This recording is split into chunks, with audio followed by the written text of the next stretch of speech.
لیکن اب اس کا جب کرم شامل محال ہوتا ہے تو صورت یہ ہوتی ہے کہ ایک حدیث ہے پیغمبر اسلام صلی اللہ علیہ وسلم کی کہ ایک انسان گناہ کرتا رہا لیکن اس نے مرنے سے 1 سال پہلے توبہ کر لی صدق دل سے تو اللہ اس کی توبہ قبول کر لے گا. پھر کہا کہ نہیں 1 مہینہ پہلے بھی کر لی تو قبول کر لے گا. پھر کہا نہیں 1 دن پہلے بھی کر لی تو قبول کر لے گا. پھر کہا نہیں 1 گھنٹے پہلے بھی کر لی تو قبول کر لے گا. بہرحال اس حدیث کی آخری جو وضاحت ہے، جو اس کی تفسیر ہے، وہ یہ ہے کہ اگر انسان ملک الموت کو دیکھنے سے پہلے توبہ کر لے تو اللہ توبہ کو قبول کر لیتا ہے. اچھا، اب سوال یہ ہے کہ توبہ کو اللہ قبول کر لیتا ہے. کب قبول کر لیتا ہے؟ جب انسان خلوص دل سے توبہ کرتا ہے. قرآن میں توبہ کا بہت زیادہ ذکر آیا ہے، جس میں 2 آیتیں ایسی ہیں. ایک سورہ زمر کی 53ویں آیت، جس کو کہا جاتا ہے کہ یہ پروردگار عالم کی ایک ایسی آیت ہے، ایک ایسا پیغام ہے کہ جو سب سے زیادہ رحمانیت اور رحیمیت کو اس کی ظاہر کرتا ہے. جیسے پروردگار عالم نے ارشاد فرمایا سورہ زمر میں کہ یا عبادی الذین اسرفوا علی انفسہم لا تقنطوا من رحمت اللہ ان اللہ یغفر الذنوب جميعا انہ هو الغفور الرحیم. اے صاحبان، اے میرے وہ بندوں جنہوں نے اپنے نفسوں پر ظلم کیا. اب ایک عجیب انداز میں اللہ اپنے بندوں سے مخاطب، یعنی سب گناہگار بندوں سے ہی بات کر رہا ہے. اے میرے وہ بندوں جنہوں نے اپنے نفسوں پر ظلم کیا. اب دیکھیے یہ بیان کرنے کا عجیب انداز ہے. اللہ کا طرز تخاطب مختلف جگہ مختلف ہوتا ہے. یہاں ایک عجیب انداز سے بات کر رہا ہے، اے میرے وہ بندوں جنہوں نے اپنے نفسوں پر ظلم کر لیا. گناہ اپنے نفس پر ظلم ہوتا ہے، کیونکہ گناہ سے اس کے جو آثار بد ہیں وہ نفس پر پڑتے ہیں. تو اے میرے وہ بندوں جنہوں نے اپنے نفس پر ظلم کر لیا. یا عبادی، اے میرے بندوں. جب اپنی طرف نسبت دی جاتی ہے تو محبت کا اظہار ہوتا ہے. جیسے آپ کسی سے کہیں میرے بیٹے، میرے بھائی، میرے دوست، میرے پیارے، تو میرے کا لفظ جو ہے وہ محبت کا اظہار ہے.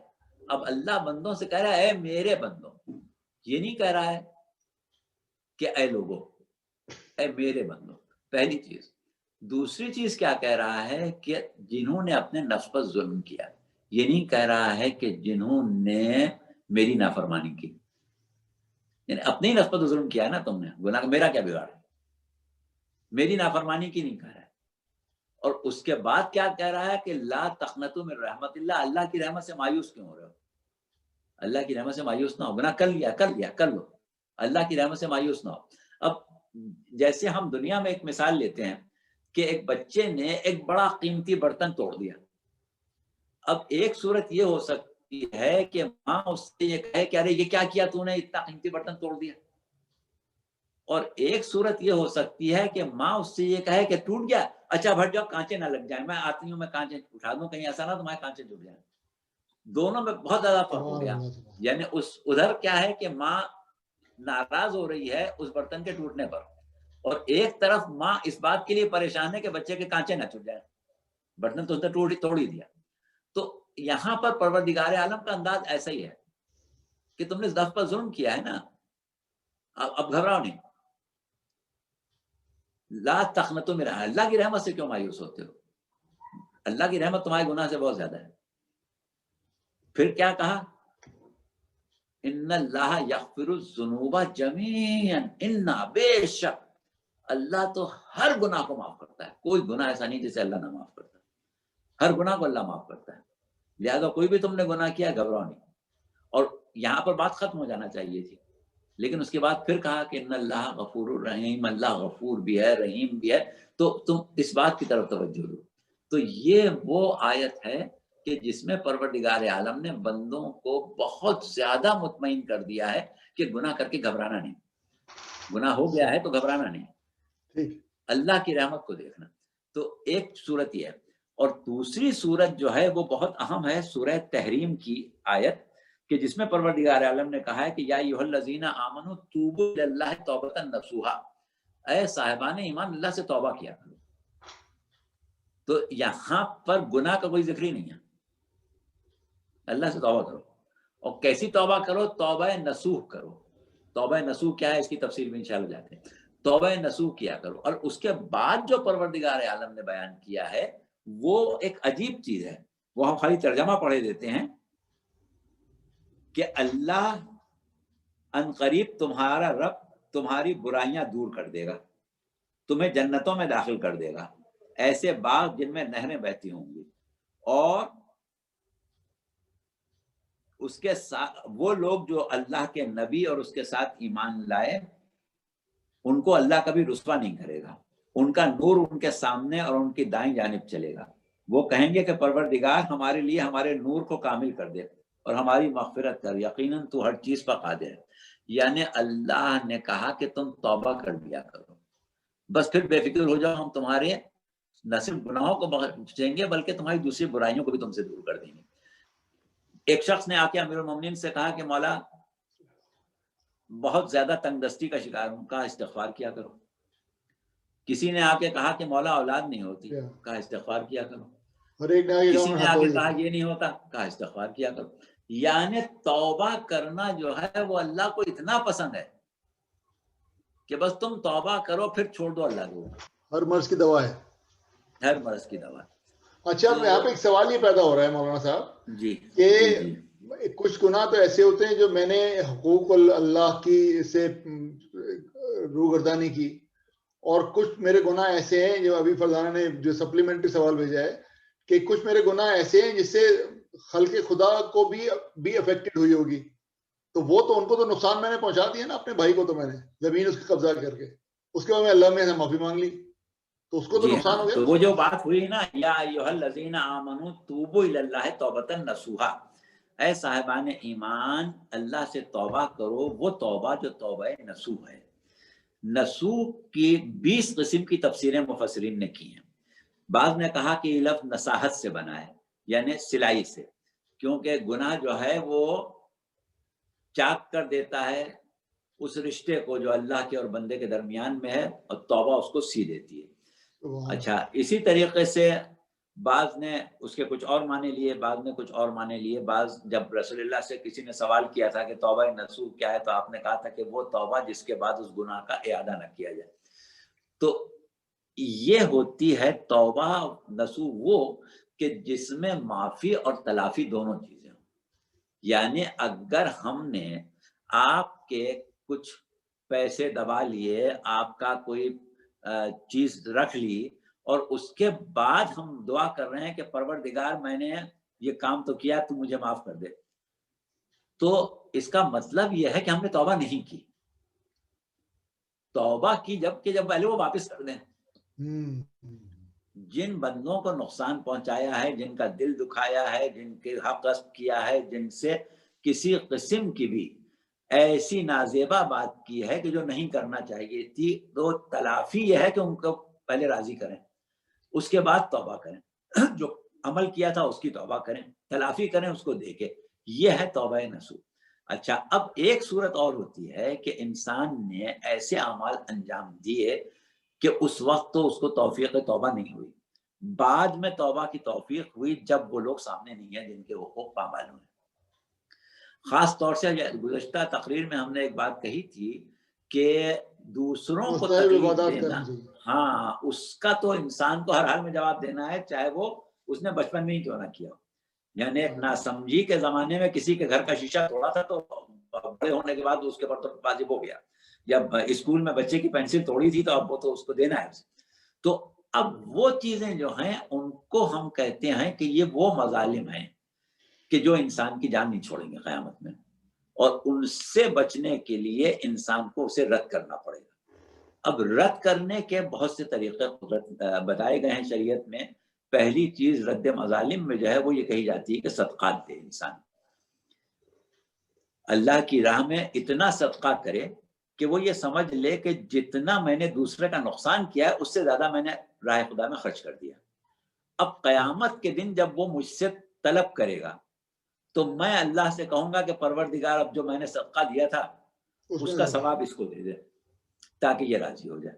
تو اس طریقے سے صدقات سے راضی ہو سکتا ہے. اور اسی طریقے کی اور دوسری کہ مثلا اس کے حق میں دعا کرنا, اس کے لیے طلب مغفرت کرنا, اس کے لیے اور ایسے امور انجام دینا کہ جو وہاں اس کے کام آ جائیں، اس سے وہ رد ہو سکتا ہے۔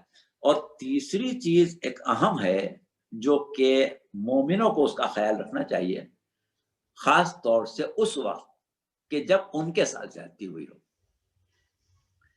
ہمارے ساتھ کسی نے زیادتی کی، اب ہم اس بات کا حق رکھتے ہیں کہ قیامت میں ہم اس کو معاف نہ کریں،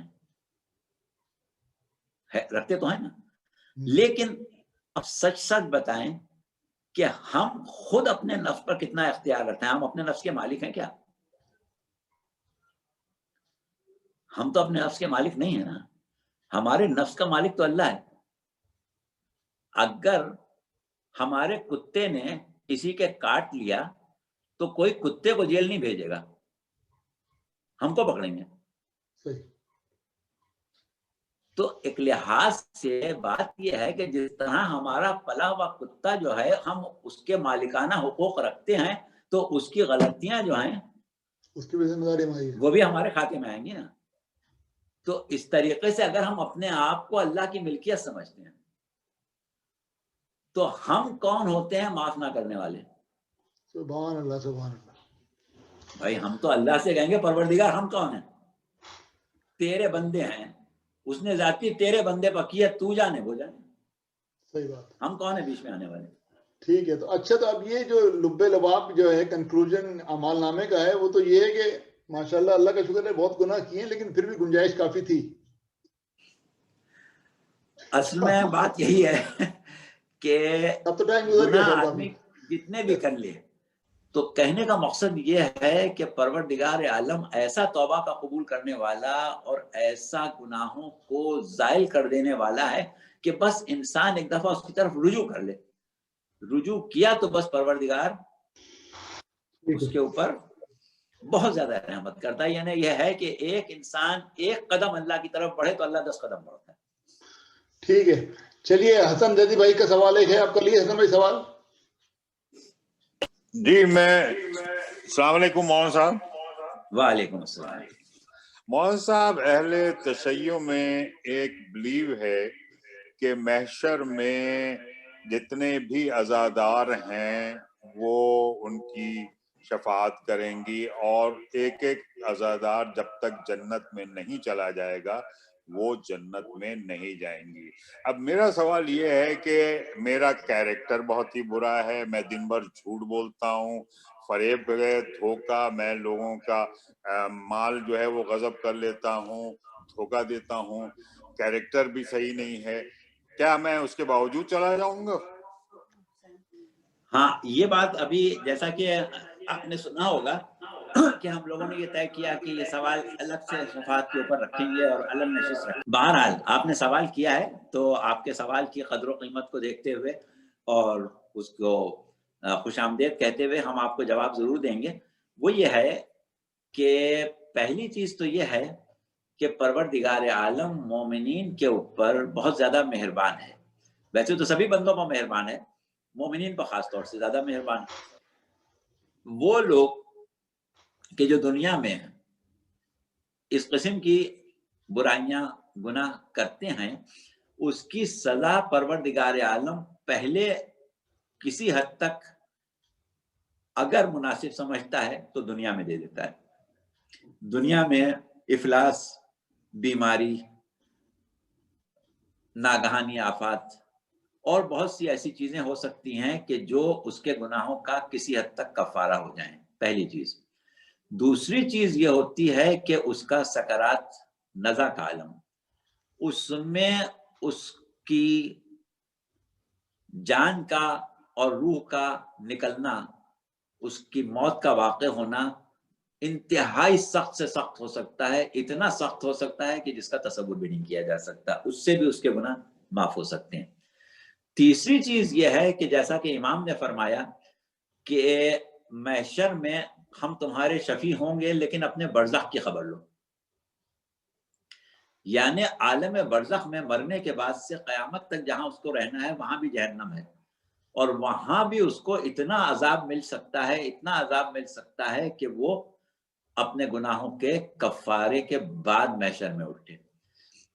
اس سے آگے بڑھ کے شفاعت سے پہلے یہ بھی ممکن ہے کہ بعض مومنین جو ہیں وہ اپنے گناہوں کی وجہ سے دوزخ میں ڈال دیے جائیں اور دوزخ میں جلنے لگیں، لیکن جب ان کے گناہوں کی سزا پوری ہو جائے تو ان کی شفاعت ہو جائے اور ان کو نکال لیا جائے، یا گناہوں کی سزا پوری ہونے سے پہلے جیسے گریس مارک ٹائپ کی چیز ہوتی ہے اس طریقے سے شفاعت شامل حال ہو جائے۔ تو اب یہ تو ہم نے صرف ممکنات کے اوپر بات کی ہے صاحب۔ اسی سے وہ عزادار جو اپنے فن کا سودا کرتے ہیں عزاداری کے نام پہ، کیا ان کے لیے بھی شفاعت ہے؟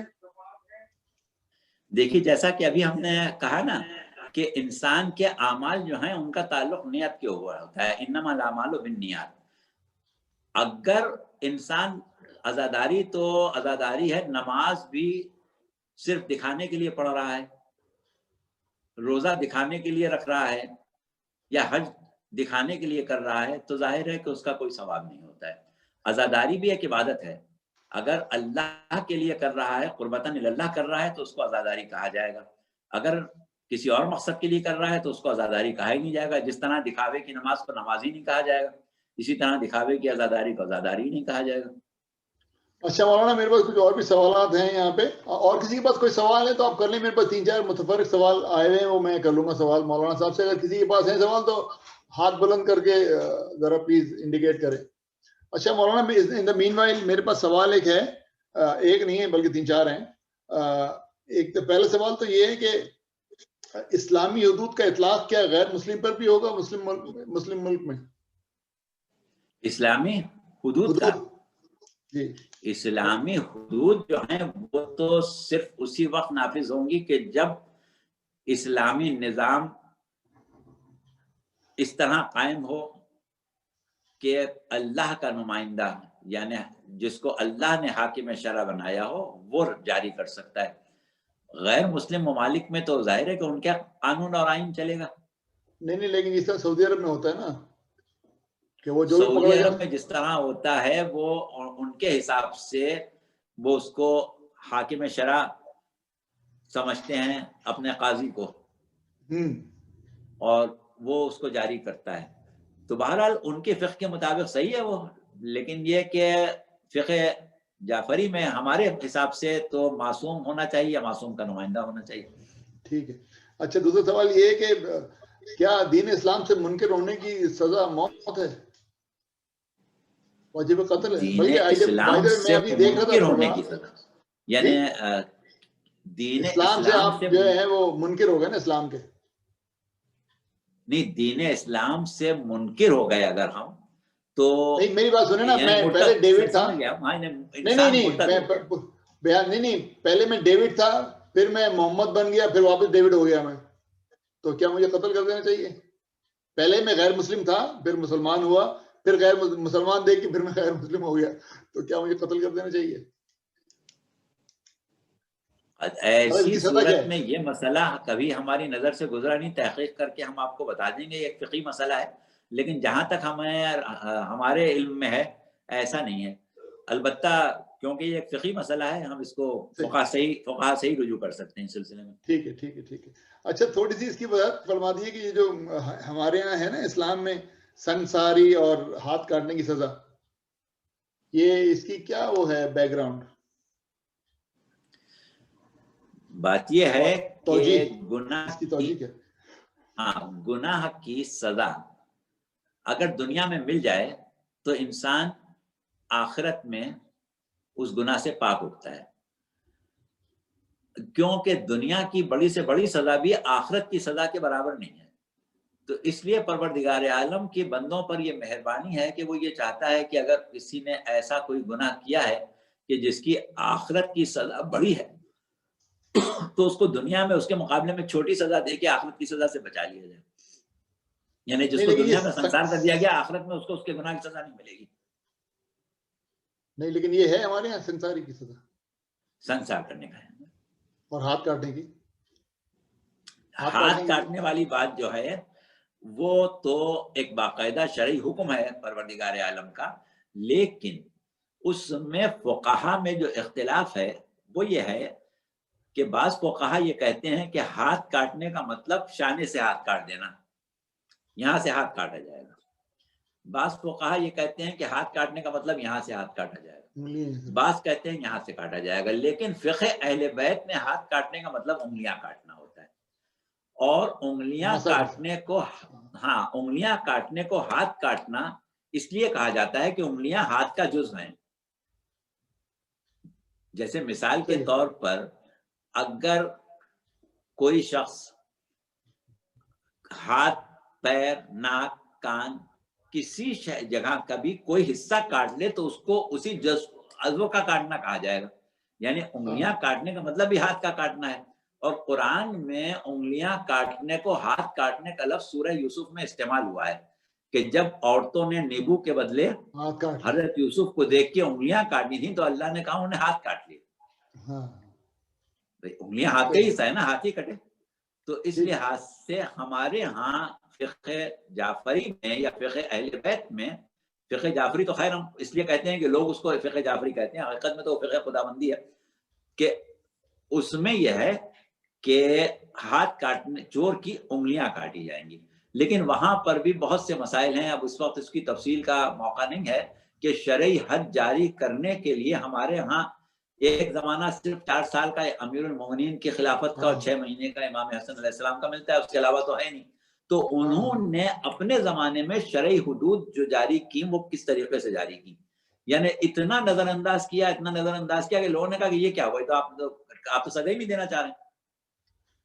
تو اس کے بعد جا کے کہیں اس کے اوپر اطلاق ہوتا ہے. ہاں، کیونکہ یہ میرے خیال ہے سنسار اور ہاتھ کاٹنے کی سزا جو تھی وہ ڈیٹرنس زیادہ تھی، کیونکہ اس کی جو کنڈیشن ہے اس کو امپلیمنٹ کرنے کے لیے وہ بھی بہت سخت ہے نا، کہ 4 گواہ ہوں اور یہ ہو اور فلانا ہو ڈھمکانا ہو، وہ بھی ہیں. اتنا زیادہ اس کو پروردگار عالم نے مشکل کر دیا ہے، جیسے طلاق کی ہے.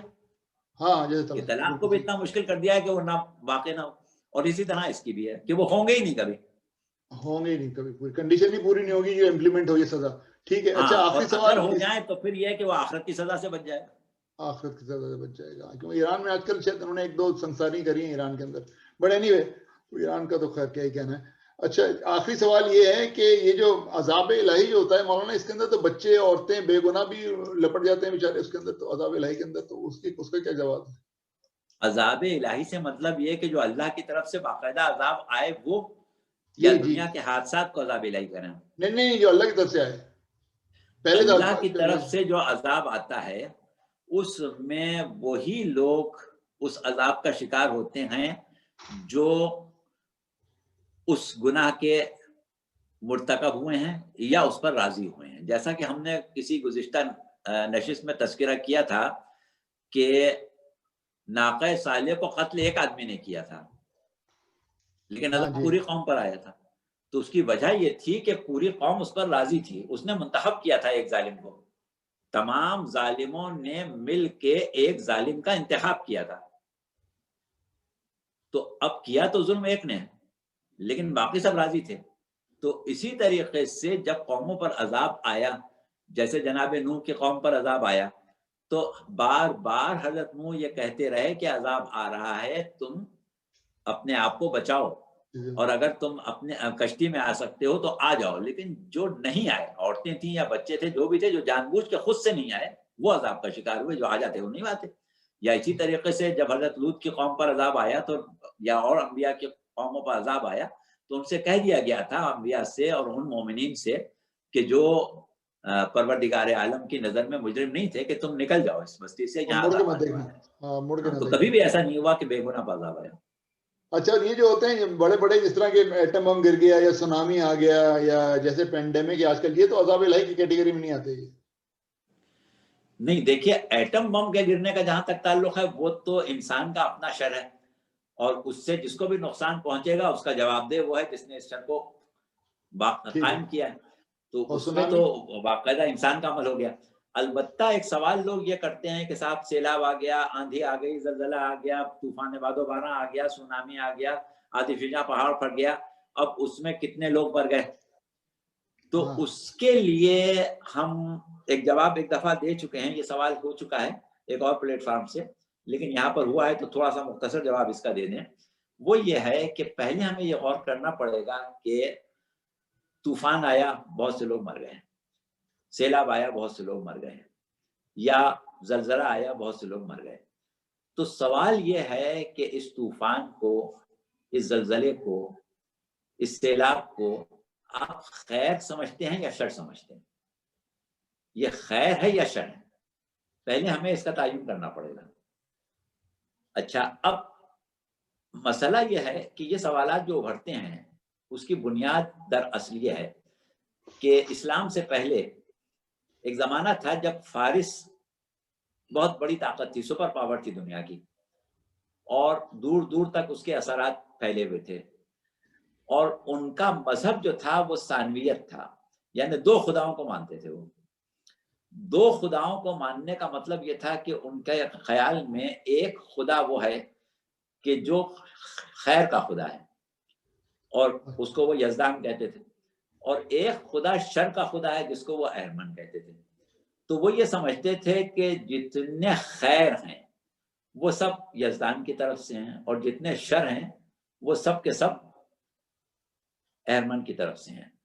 تو طوفان، آندھی، زلزلہ، سانپ، بچھو، درندے، ان تمام چیزوں کو وہ شر سمجھتے تھے. لیکن جب خدا وحدہ لا شریک کی پرستش کی دعوت اسلام نے دی تو اس نے کہا کہ نہیں، شر کوئی چیز ہی نہیں ہے، بلکہ یہ کہا کہ ہر خیر اور ہر شر خدا وحدہ لا شریک کی طرف سے ہے. تو اب لوگوں کے دلوں میں یہ پریشانی پیدا ہوئی کہ جب تک ہم دو خداؤں کو مانتے تھے تو کوئی مسئلہ نہیں تھا، آندھی طوفان زلزلے کو اہرمن کے کھاتے میں ڈال دیا. اب جب ہم اسی خدا وحدہ لا شریک رحمان الرحیم کے کھاتے میں ڈال رہے ہیں تو بھی وہ کیوں کر رہا ہے ایسا؟ یہ مسئلہ پیدا ہوتا ہے.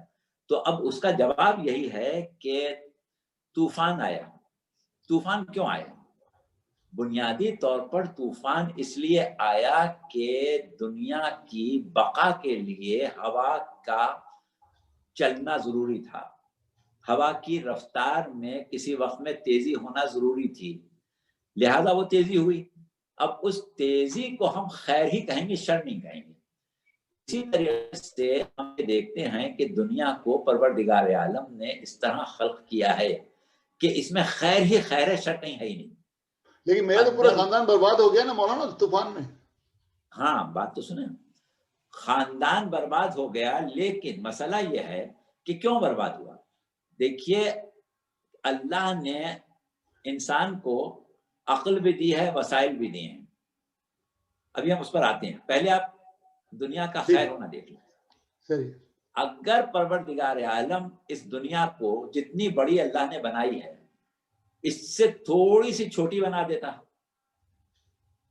تو کیا ہوتا؟ ہم سب کے وزن کم ہو جاتے، کیونکہ جو وہ ہے کھینچنے کی طاقت ہے وہ کم ہو جاتی گریویٹیشن کے اصول کے مطابق، یا اگر زیادہ کر دیتا تھا وزن بڑھ جاتا. اسی طرح اگر پروردگار اس زمین کو سورج سے تھوڑا سا قریب کر دیتا تو ساری دنیا جل کے مر جاتی، تھوڑا سا دور کر دیتا سارے سمندر جم جاتے، دنیا میں انسان زندہ نہیں رہ سکتا تھا. اگر اس کی رفتار میں کمی یا زیادتی ہوتی تو فساد، شر یعنی برائی پیدا ہو جاتی. تو ہر طرف سے اللہ نے اس کو بچایا. کرۂ ہوائی ہے ہمارے گرد، ایٹماسفیئر ہے، اس میں اللہ نے خاص انتظام رکھا. اس سے زیادہ ہوتا تو ہم دباؤ سے دب جاتے، اس سے کم ہوتا تو ہم اڑ جاتے. تو ہر شے میں دباؤ وہ رکھا ہے. فضا کا دباؤ اتنا رکھا ہے کہ ہمارے جسم کے دباؤ کے برابر ہے. زیادہ ہوتا تو ہم پچک جاتے، کم ہوتا تو پھٹ جاتے. تو ایک چیز پر اگر ہم غور کرتے ہیں تو پتہ چلتا ہے کہ ذرہ برابر اس میں شر نہیں ہے، حکمت اور عدالت ہی ہے. تو اس حکمت اور عدالت کے ساتھ اللہ نے کرۂ ارض کو زندہ رکھا ہے. اب کرۂ ارض اگر مردہ ہو جاتا تب بھی سب اس پر کوئی زندگی باقی نہ رہتی. اس کو زندہ رکھنے کے لیے آتشفشاں پہاڑ بھی ہیں، اس کو زندہ رکھنے کے لیے اس کے اندر اس کی تہوں میں حرکت بھی ہے، اس کو زندہ رکھنے کے لیے ہواؤں میں حرکت ہے، اس کو زندہ رکھنے کے لیے سمندروں میں مد و جزر ہے، اس کو زندہ رکھنے کے لیے چاند کا گھٹنا اور بڑھنا ہے تاکہ سمندر کی موجیں جو ہیں وہ اپنے حساب سے گھٹتی اور بڑھتی رہیں، پانی سڑنے نہ پائے. وہ جو دعائے ہلال ہے امام سجاد علیہ السلام کی، جو چاند کو دیکھ کے پڑھی جاتی ہے، اس میں آپ نے چاند سے مخاطب ہو کے جو گفتگو کی ہے اس میں چاند کے گھٹنے بڑھنے کا، مد و جزر کا، سمندروں کے پانی کا یعنی سڑنے سے بچ جانے کا، کیونکہ پانی رکھا ہے تو سڑ جاتا ہے، لیکن سمندر کا پانی مد جزر کی وجہ سے سڑتا نہیں. تو اتنی زیادہ پروردگار عالم نے اہتمام کے ساتھ اس دنیا کو خلق کیا ہے کہ ان تمام چیزوں کی بقا کے لیے بہت سے آثار ایسے پیدا ہوتے ہیں کہ جس سے اس زمین کا باقی رہنا ضروری ہے. اگر بالفرض سیلاب آنے سے 500 آدمی مر گئے تو سیلاب کے نہ آنے سے دنیا برباد ہو جاتی، اس سے کہیں زیادہ مر جاتے. اب سوال یہ کہ سیلاب کے آنے سے مرے کیوں؟ وہ بھی نہیں مرنا چاہیے تھے. وہ اس لیے وہی والے کیوں مرے؟ وہی 500 کیوں مرے؟ کوئی اور 500 کیوں نہیں مرے؟ ہاں، وہ والے 500 کیوں مرے؟ سیلاب کے بارے میں کہا یہ جاتا ہے، جو جغرافیہ کے ماہرین ہیں، کہ دریا کا جو سیلاب ہے، جو پانی کا گھٹنا اور بڑھنا ہے، جو گلیشیئرز کے پگھلنے سے آتا ہے، وہ حدود متعین ہے. کبھی بھی دریا اپنی حدود سے زیادہ نہیں بڑھتا ہے. ہماری یہ غلطی ہے کہ ہم علم اور عقل رکھتے ہوئے وہاں فصلیں بو دیتے ہیں، وہاں رہنے لگتے ہیں جہاں 3-4 سال بعد پانی نہیں آئے گا. ہمیں معلوم ہے 4 سال بعد یہاں پانی آئے گا. ہمارے یہاں شہروں میں، کراچی میں جو لوگ بارش میں بہہ جاتے ہیں، وہ کہتے ہیں کہ باہر سے آئے اور نالوں میں انہوں نے اپنے گھر بنا لیے. اب 4 سال بعد جب بارش تیز ہوئی تو بہ گئے. تو بھائی آپ نے اپنی عقل کو استعمال نہیں کیا نا، اللہ نے تو عقل دی تھی.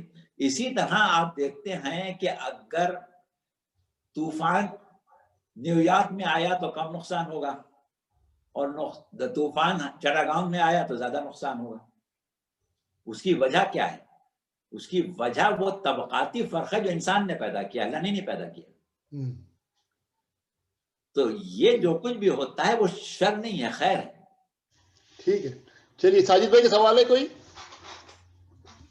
ساجد بھائی السلام جی علیکم. جی بسم اللہ. آپ نے کافی تفصیل سے عرض کیا کہ توبہ کریں اور توبہ کرنے سے گناہ معاف ہوں گے، لیکن بہت سارے ایسے بھی لوگ ہیں یا ہم خود ہیں کہ غلطیاں کر رہے ہیں اور پھر اس حد تک چلے گئے کہ احساس ختم ہو گیا ہے کہ وہ گناہ غلطی ہو رہی ہے، یا یہ کہ کسی چیز کا علم ہی نہیں تھا، کوئی کام ریپیٹڈلی کرتے رہے اور معلوم نہیں تھا کہ یہ غیر شرعی ہے. تو اس صورتحال میں کیا حکم؟ دیکھیے 2 صورتیں آپ نے بیان کی. ایک صورت تو یہ کہ انسان اتنا زیادہ بے حس ہو گیا کہ اس کے احساس گناہ ہی اس کے نفس سے مٹ گیا. یہ تو اس نے اپنے نفس کو برباد کر لیا، مار لیا. اس میں شک نہیں کہ توبہ کے دروازے اس کے لیے کھلے ہوئے ہیں، لیکن بہرحال اگر اس حالت میں وہ مر گیا تو یقیناً وہ اپنے کیے کی سزا پائے گا. اچھا، لیکن وہ شخص کہ جو بے توجہی میں گناہ کر رہا ہے، اس کے لیے پروردگار عالم نے یہ نظام رکھا ہے کہ بہت سی نیکیوں کو گناہوں کا کفارہ کر دیتا ہے. یعنی اگر اس نے گناہ نادانستگی میں کر لیے لیکن بعض نیکیاں بھی کی ہیں، تو اللہ ان نیکیوں کو کفارہ بنا کے اس کے ان گناہوں کو ختم کر دیتا ہے. البتہ وہ گناہ جس کے اوپر وہ مصر ہے کہ یہ تو مجھے کرنا ہی ہے، وہ دراصل گناہ نہیں ہے، وہ اللہ سے بغاوت ہے. تو بغاوت کرنے کی سزا تو بہرحال اس کو ملے گی. صحیح ہے. چلیے اور کسی کے پاس کوئی سوال ہے؟ ساجد بھائی ہو گیا سوال کہ نہیں؟ جی جی جی بہت شکریہ. اچھا اب ہو گئے 1 گھنٹہ اور 44 منٹ. ندیم بھائی کا سوال ہاتھ اٹھا ہوا. ندیم بھائی کر لیجیے سوال، آخری وقت جلدی کریں. السلام علیکم. وعلیکم السلام. جی بولیے. ہاں میں اصل میں تو سوال تو بالکل ان موضوعات سے بالکل ہٹ کر تھا اور عام عبادات اور عام زندگی کے متعلق تھا. تو ایک ذہن میں ایک وسوسہ سا تھا کہ جو ہم نفلی عبادات کرتے ہیں، نفلی نمازیں ہیں، قرآن کریم کی تلاوت ہے، کیا دن اور رات میں کچھ اوقات ایسے بھی ہیں جن میں یہ عبادات نہیں کرنی چاہیے یا تلاوت نہیں کرنی چاہیے؟ یہ سوال اس لیے آیا ذہن میں کہ پچھلے دنوں ایک ٹی وی پروگرام دیکھ رہا تھا تو کہ اہل سنت عالم نے ایک لسٹ بتائی تھی کہ جی ان اوقات میں یہ کام نہیں کرنے چاہیے، یہ نماز نہیں پڑھنی چاہیے یا یہ تلاوت اس طرح کی نہیں کرنی چاہیے. کیا ہمارے ہاں بھی ایسا کوئی تصور ہے؟ شکریہ. نہیں، ہمارے یہاں ایسا قطعاً کوئی تصور نہیں ہے. یہ اہل سنت کا تصور ہے کہ بعض اوقات کو وہ ایسا سمجھتے ہیں کہ اس میں نماز نہیں پڑھی جا سکتی، لیکن ہم یہ سمجھتے ہیں کہ پروردگار عالم بندوں سے بہت قریب ہے، اور ایک لمحہ بھی اگر اللہ ہمارے وجود سے اپنی توجہ ہٹا لے تو ہمارا وجود ہی ختم ہو جائے۔ یہ موضوع ہے، انشاءاللہ اس پر بات ہوگی کہ ہماری بقا، ہمارا وجود جو ہے وہ پروردگار عالم کے اسماء حسنہ کی بنیاد پر ہے، اس کی قیومی نے ہم کو قائم رکھا ہوا ہے، اور ایک لمحے کے لیے بھی ہم اللہ کی قیومی سے باہر نہیں جا سکتے۔ جب ہم ایک لمحے کے لیے بھی اس کی قیومی سے باہر باقی ہی نہیں رہ سکتے تو کیسے ممکن ہے کہ کوئی لمحہ ایسا ہو کہ جس میں ہمارا اس سے واسطہ یا رابطہ جو ہے وہ مناسب نہ ہو۔ اگر کسی کے پاس سوال ہے کوئی تو کر لیں، ورنہ پھر شب بخیر انشاءاللہ۔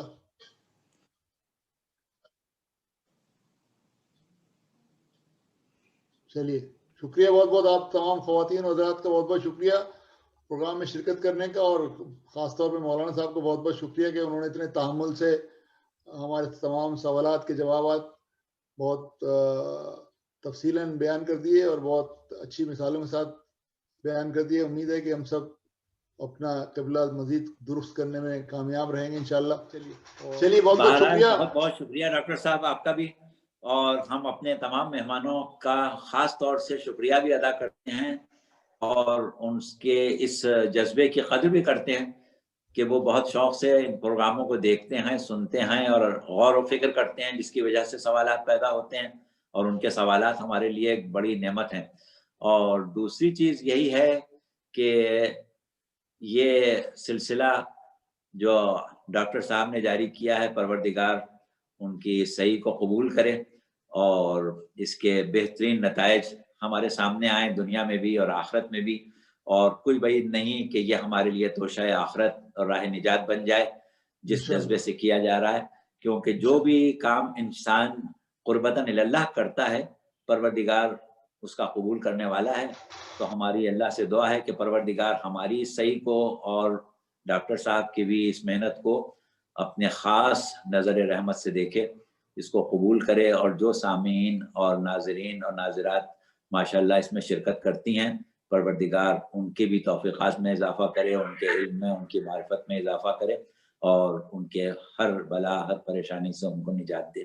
انشاءاللہ زندگی رہی تو ہم آپ کے سامنے آتے رہیں گے۔